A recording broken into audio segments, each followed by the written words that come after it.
his chief characteristic was singleness of purpose. His idea of happiness was to fight, and his idea of misery was submission. His favorite occupation was bookworming, and his favorite poets were Shakespeare, Aeschylus, and Goethe.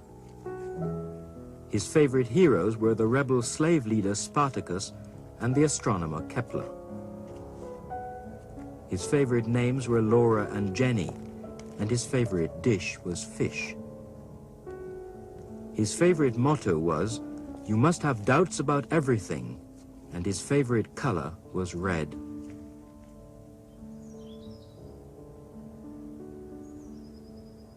Karl Marx died 100 years ago, yet his specter continues to haunt our world. Though his body is safely buried in Highgate Cemetery, his ideas refuse to lie down and die quietly beside him. Those ideas have shaped our world more profoundly than Darwin, Freud, or Einstein. They've inspired men and women to fight and die for them, to overthrow old nations and construct new ones. And yet in Britain, where he spent the most productive years of his life, people know relatively little about him, apart from that grim, imposing monument in Highgate Cemetery with its gigantic beard, which has come to be a sort of symbol for what people think of as Marx or Marxism. 14 years I've been coming here now, and my main objective is to endeavour to keep this grave as tidy and as clean as possible. No matter what the weather, whether it's rain, sunshine or snow, there's always someone visiting the grave of Marx, and they come from all parts of the world. I feel it's a rather beautiful monument myself. It's like the philosophy of Marx, I think, so strong. Many English people visit here, like other people, but they know very little about him. But after leaving this cemetery, they've had their first lesson in Marxism after reading the slogan. The philosophers have only interpreted the world in various ways. The point, however, is to change it. That's just as important today as it was when it was written. Marx was a German Jew, studied philosophy and law, married a minor aristocrat, was forced by his political activities to move from Germany to France to Belgium, finally to settle in Britain, where a Prussian police spy described his life. Marx lives in one of the worst, therefore one of the cheapest quarters of London. In the whole apartment, there is not one clean and solid piece of furniture. In private life, he is an extremely disorderly, cynical human being and a bad host. He leads a real gypsy existence. Washing, grooming, and changing his linen are things he does rarely, and he's often drunk. Though he's often idle for days on end, he will work day and night with tireless endurance when he has a great deal of work to do. Much of Marx's work was done in the British Museum, using this vast library to research and write a complex, far-reaching, interconnected series of books, pamphlets, articles, and manifestos. They're aimed not so much at a moral protest at the evils of capitalism, as at a cool, dispassionate analysis of how capitalism actually works, how it came about, and how it can be changed. For this reason, his key theoretical work is called, not as you might expect, socialism, but capital.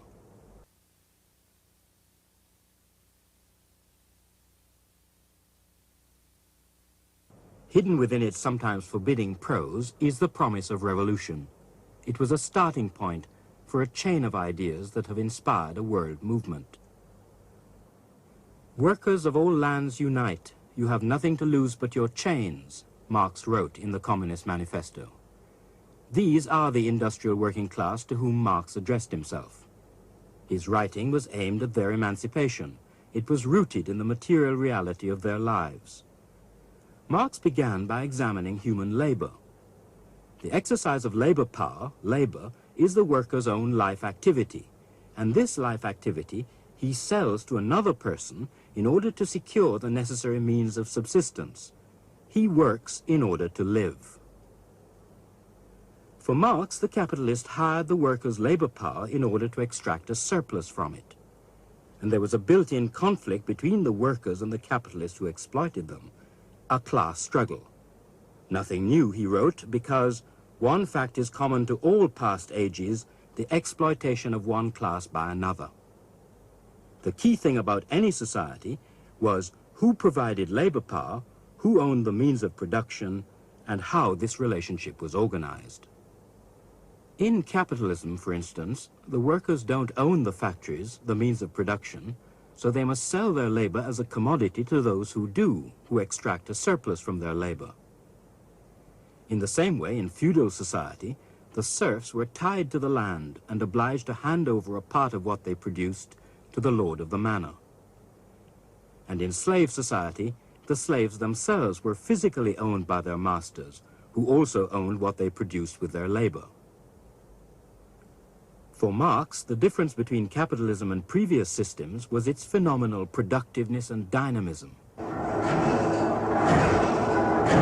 Marx believed that the pumping out of surplus from the workers' labor power gave capitalism its revolutionary force, allowing it to reinvest the surplus and expand, harnessing the new technologies of the industrial age, shattering older ways of organizing society, drawing men, women, and children from off the land into the new forms of factory production.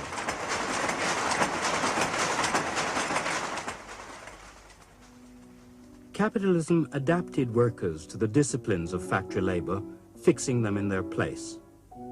In Marx's words, it transformed the living worker into a mere living accessory of the machine.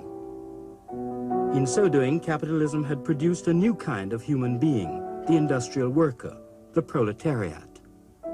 For Marx, workers were alienated or separated from both the products of their labor and from the surplus expropriated by the capitalist.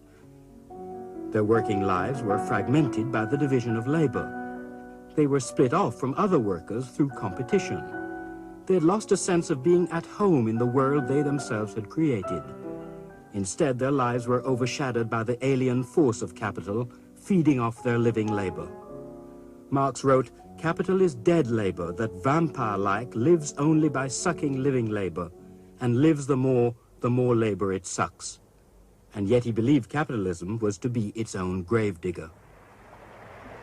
Behind the dynamism and productiveness of capitalism, Marx saw the appalling conditions it offered to working men and women, living cramped in overcrowded tenements with open sewers, crippled by hunger, illness, and debt, and by the constant fear of unemployment, slumps, and crises of capitalism.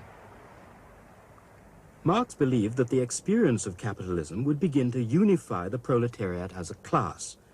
He wrote, "With the development of industry, the proletariat not only increases in number, it becomes concentrated in greater masses. Its strength grows and it feels that strength more." Marx believed that the workers would increasingly abandon attempts at compromise and reform. They would challenge the capitalist system through trade unions and political parties. These industrial and political struggles would produce a class-conscious labor movement that would finally overthrow capitalism.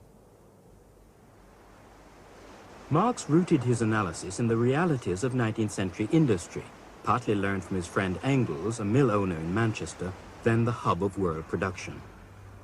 Marx made no claim that his analysis would be good for all time.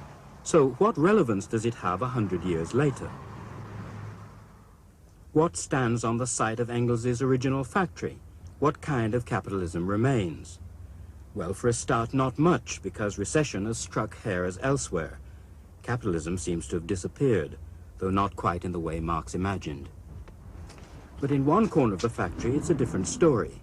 A thriving young business manufactures high-tech microchip control systems for the leisure industry.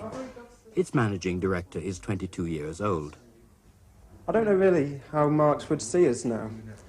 I suppose by the definition of capitalism, yes, I'm a capitalist. I'd like to think that I'm not the same sort of capitalist that used to be here in the time of Marx. I think capitalism still exists. Obviously it's got to if people are going to work, produce things, make a profit and create jobs. However, I think the overall face of it has changed an awful lot. Nowadays there's much more cooperation between myself and the people working here. The product that we're manufacturing the most of at the moment is the snooker light. It goes into a snooker club and monitors the actual table usage. We've installed them in snooker clubs all over the country.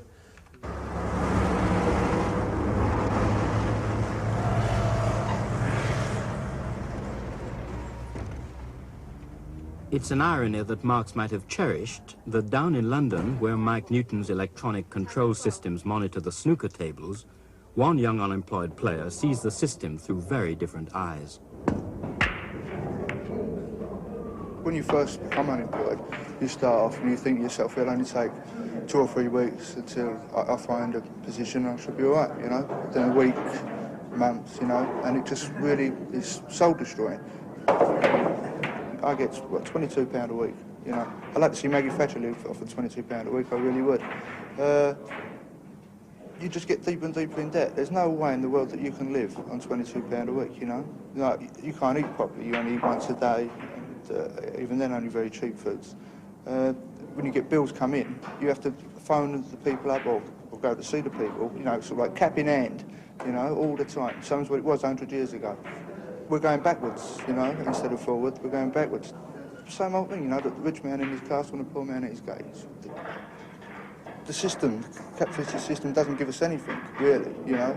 They're just, all they're interested in is just making as much money as possible, you know, and like, fuck the rights of the workers. You know, they haven't got any rights as far as they're concerned. If a boss is generous enough to offer you a job, that's it as far as he's concerned, then he's God, you know, and you must look up to him and do everything you possibly can to keep it, you know, because he knows full well that if you don't toe the line, he'll just sling you out and get somebody else. You know, you're always conscious of that fact. A century after Marx's death, the image of workers as the raw material for the industrial sausage machine may seem to many people a bit far-fetched.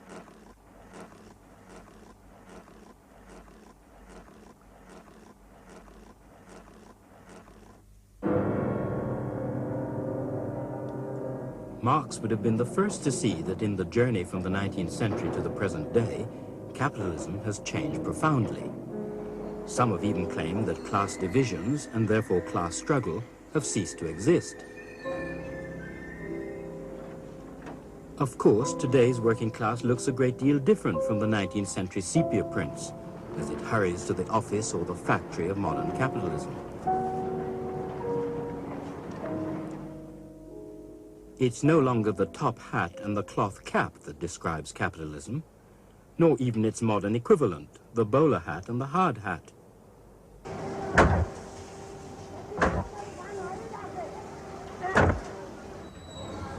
Today's proletariat works in a range of industries that didn't exist a century ago. It includes more women workers, more black workers, more workers in the office and service sectors, more public employees, fewer in manufacturing. The modern working class is divided in all these different ways. And yet, it still sells its labor for wages, and its labor still produces profits, at least that's the intention. And people still experience, even with 3 million unemployed, the feeling that work is not the center of their creative lives.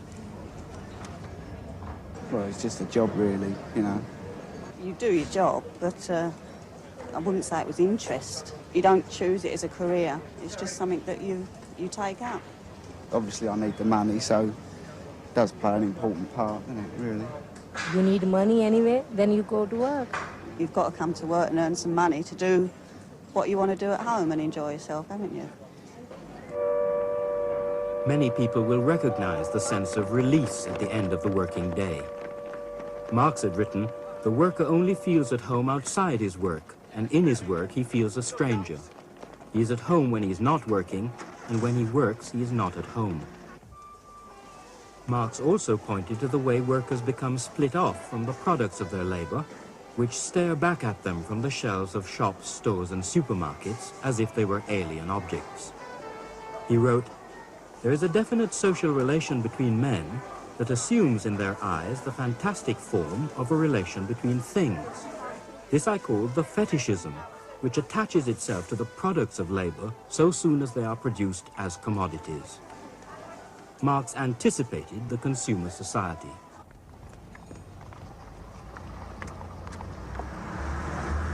In the language of consumption, objects take on a kind of magical significance of their own. We are the products of a new consciousness industry, buying not just goods but identities. Money becomes the universal language of human relations. Fundamentally, the capitalism that Marx wrote about a century ago remains intact. capital still commands the forces of production. It harnesses and hires labor power. It secures the raw materials for production. It develops and implements new technologies. It reaches out to ever-expanding world markets, maximizing profits, knocking out competitors, centralizing on a world scale.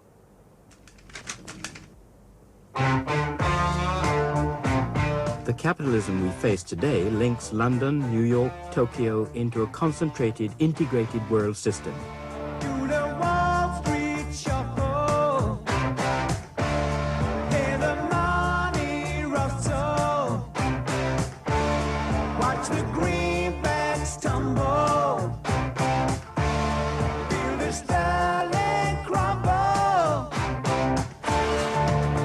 Today, we live in a world of international banks, where finance capital coordinates the running of the international economy.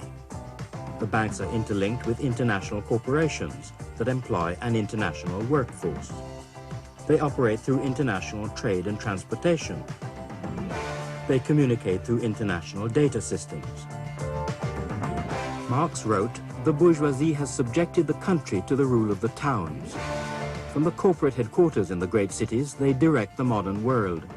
They invest internationally, splitting up work between factories in different countries, linking the world through what Marx called a new and international division of labor, drawing in a new third world workforce at lower wages to yield higher profits, the most exploited sector of modern industrial capitalism.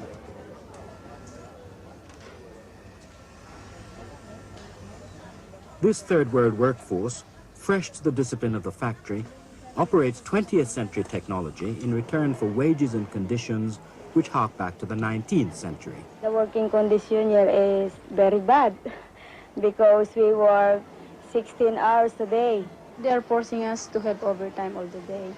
We have 6 to 6, sometimes 6 to 8. Yes, really, it's hard because they give us compulsory overtime. Sometimes they are collapsed, but nobody can go out because the door is locked, padlocked, and the window is closed. Nobody can go home to their place. For third world workers, life under capitalism seems similar to the conditions described by Marx's collaborator Engels, when he wrote, "A horde of ragged women and children swarm about here, as filthy as the swine that thrive upon the garbage heaps and in the puddles." It's the usual catalogue of poverty, hunger, disease, poor sanitation, high infant mortality. A century after Marx's death, capitalism has certainly changed and yet not changed. It's still a system which Marx would recognize and in which we recognize him. But Marx also thought of capitalism as its own gravedigger. How did that idea stand the test of time? For Marx, capitalism bore within it the seeds of revolution. He expected this to begin in Europe, where capitalism was most advanced, and to become a world process as it progressed. The nearest he came to this in his own lifetime was with the uprising of the French workers against the state in 1871 and the formation of what has come to be known as the Paris Commune. The Commune began when French workers took the opportunity of a war between France and Germany to undertake the first proletarian revolution.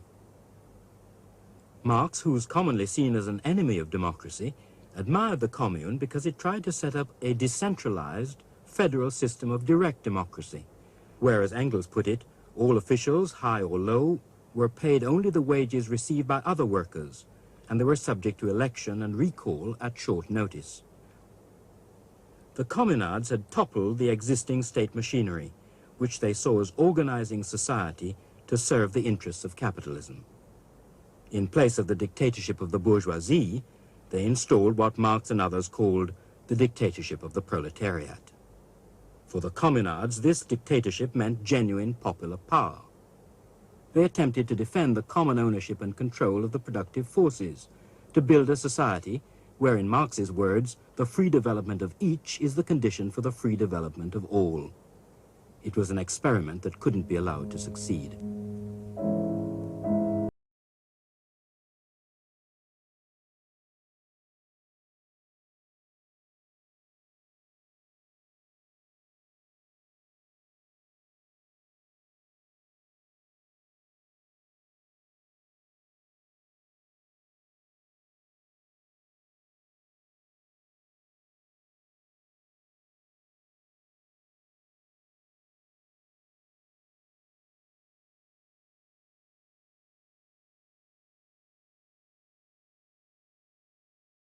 about this short-lived experiment.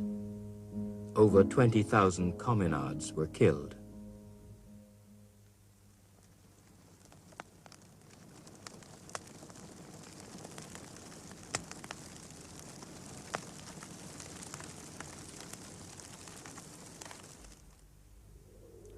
During the half-century between the Paris Commune and the end of the First World War, Marxist ideas became a powerful force throughout Europe. And just as the chaos of the Franco-Prussian War had helped bring about the Paris Commune, so the colossal slaughter and incompetence of the First World War helped to produce the right conditions for the overthrow of the Tsar Nicholas II. The Bolsheviks seized power in the first successful revolution, claiming inspiration from Marx's ideas. Under conditions of severe Tsarist repression, the Bolsheviks had forged a tightly disciplined, centralized, secretive revolutionary party which spread Marx's ideas throughout the Russian workers' movement. Their leader was Lenin, and like Marx himself, he argued that a Russian revolution would only survive if it was part of an international revolution. He claimed, "We are now in a besieged fortress waiting for the other detachments of the world socialist revolution to come to our relief." The conventional wisdom has it that this world revolution never materialized, and therefore Marx was wrong. But in fact, during the years following World War I, Marx's predictions came within a hair's breadth of succeeding. Even Britain, the center of European stability, was closer to revolution than at any time in this century. There were tanks on the streets of London, troops encircling Glasgow, where the red flag flew on the town hall. There were little Moscows in the Ronda, strikes on the railways and in the mines, dockers refusing to load arms for the war against Soviet Russia, coupled with the threat of a general strike. In northern Italy, in Milan and Turin, the scenario was much as Marx had predicted. The international proletarians occupied the factories and took control of production by setting up workers' councils. The factory council is the model for the proletarian state, claimed their leader Gramsci. They armed themselves to defend their gains. It was a challenge that was only contained by the army and by Mussolini's black shirts.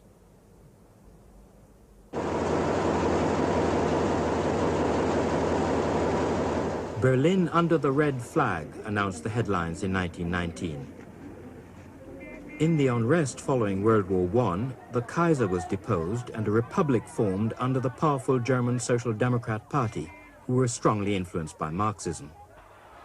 In January 1919, the Spartacist League, forerunner of the German Communist Party, led uprisings throughout Germany which came close to the revolution Marx had expected. Many soldiers and workers had been disillusioned and radicalized by the war, and in Bremen, Leipzig, Bavaria, and Hamburg, Soviet republics were set up. Spartacist leader Karl Liebknecht announced, "Whether or not we shall survive when all is achieved, our program will live. It will dominate the world of liberated peoples in spite of all." Because the German army was unreliable, this revolutionary crisis was only put down by a volunteer right-wing militia, the Free Corps, forerunner of Hitler's brown shirts. The Free Corps broke the back of the German workers' movement at the cost of thousands of lives. The leaders, among them Rosa Luxemburg, were murdered and dumped in the canals.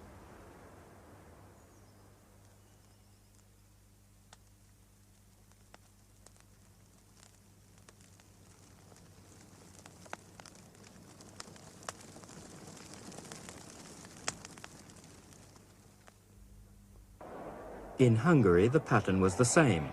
The monarchy overthrown by a broad-based socialist government. Then the declaration of a Soviet republic. Its leader, Bela Kun, said, quoting Marx, "Every step of actual movement is more important than a dozen programs."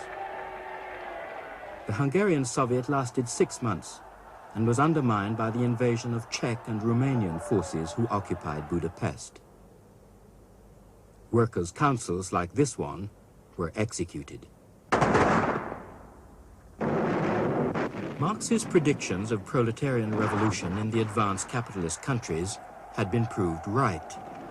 The proletariat looked for a time as though it would become the leading class of the 20th century.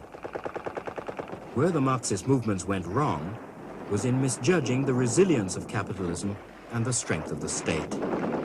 It was a costly mistake, and as the tide of revolution in Europe began to ebb, it left the Russian Revolution isolated and exposed.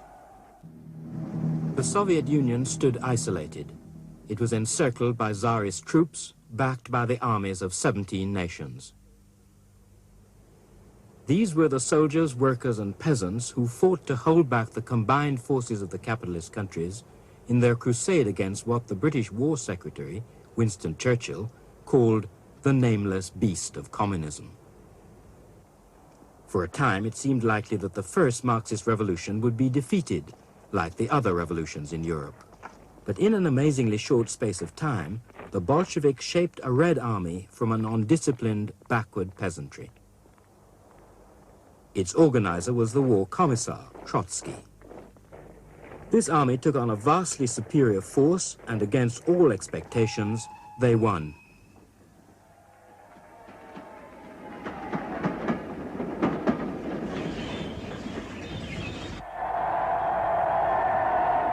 The Soviet Revolution survived, but at appalling cost.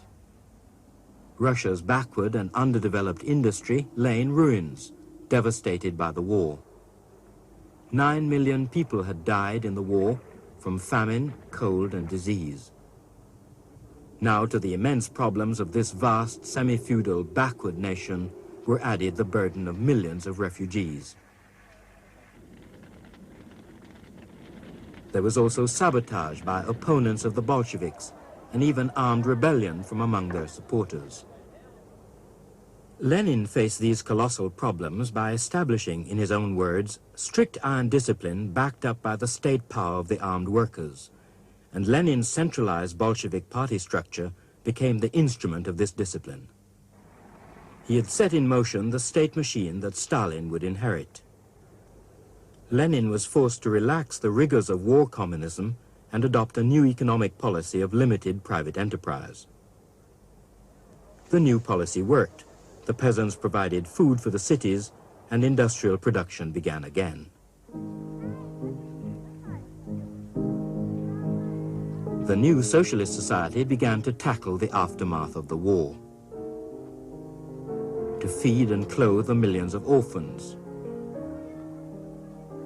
to provide free education and to raise the cultural level of the Russian population, to produce a new generation of human beings, tough, clean, disciplined, hard-working, to break the hold of religious superstition, and to construct a modern industrial society. In spite of everything, the Soviet Revolution did move forward. In spite of everything, there was a sense of optimism, of the novelty and boldness of the Soviet experiment. There was a sense of modernism, of new openings towards the future.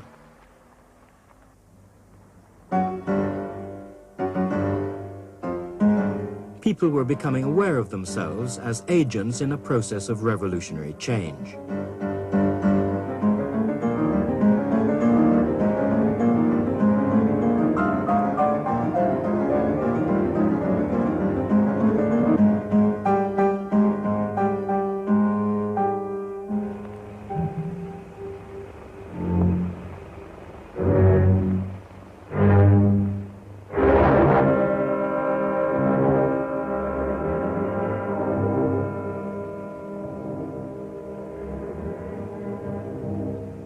Lenin died in 1924. There was genuine popular grief.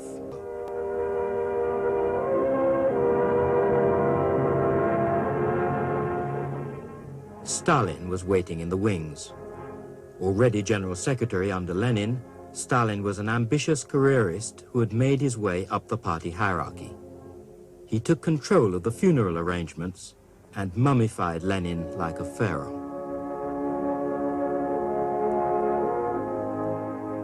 Lenin had built the Soviet party machine that Stalin was to control.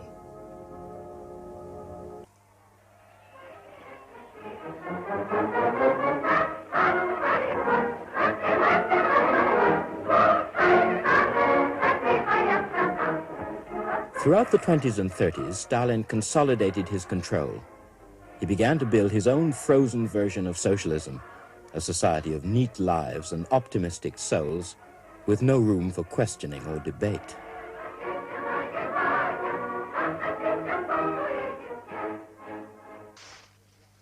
Stalin was determined to drag Russia out of backwardness. Either we do it or they crush us, he claimed. He set about mechanizing and collectivizing the mass of peasants. His aim was to use agriculture to supply the surplus for rapid industrialization. And to achieve this, Stalin decided to eliminate the wealthier peasants as a class. And yet, at the price of terror, Stalin modernized the Soviet economy. And under Stalin, Marxism became the religion of Russia's national development. The foundations of modern industry were laid. He announced, "We are becoming a country of metal, a country of automobiles, a country of tractors." And following Lenin, he claimed, "The party plus electrification equals communism." В настоящий момент мы даем 3500 в смену ламп. Это много. Но комсомолы ставят своей задачей догнать и перегнать Америку. Дать смену 7000 ламп. Этого мы добьемся. Мы настолько овладели техникой, что выпустили свою техническую книгу под названием «Как делается электролампочка». Читайте ее. А работу бригады вы увидите сейчас.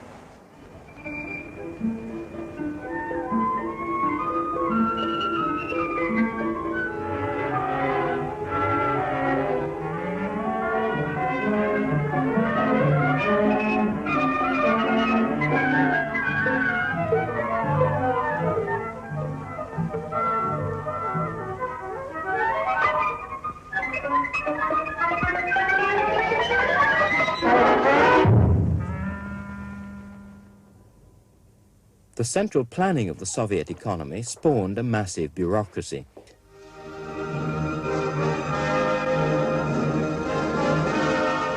The bureaucracy was charged with producing the epic monuments to Stalin's era. At a time during the 1930s, when the capitalist world was gripped by recession and the growth of fascism, the images of Soviet modernization, education, and welfare appealed to many in the West as an attractive alternative.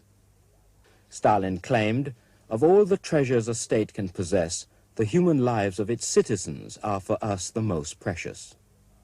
Soviet citizens were required to express their unanimous consent for Stalin's rule through the ballot box.